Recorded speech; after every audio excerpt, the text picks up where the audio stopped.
Barack Obama est allé en personne au Congrès encourager les élus de son camp à se battre pour sauver sa réforme de l'assurance maladie. Donald Trump a promis d'abroger l'Obamacare dès son arrivée à la Maison-Blanche. Même si la marge de manœuvre est réduite, les troupes démocrates se mettent en ordre de bataille.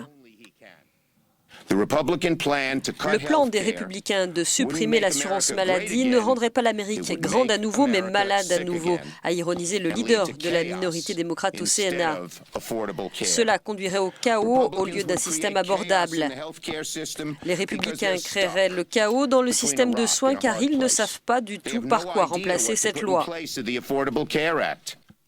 Obamacare ne fonctionne pas et coûte trop cher, a tweeté de son côté le président élu.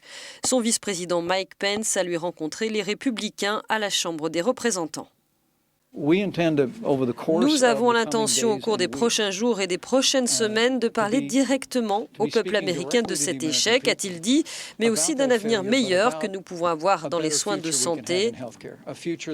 Un avenir qui ne repose non pas sur des dépenses du gouvernement et des impôts, mais plutôt sur le fait de donner au peuple américain plus de choix en matière de soins de santé. Dans le camp conservateur, l'Obamacare est toutefois populaire dans l'opinion. Son abrogation pourrait donc susciter une vague de mécontentement. Certains suggèrent de conserver certaines composantes de la loi qui permet à plus de 20 millions d'Américains de bénéficier d'une couverture santé pour la première fois de leur vie.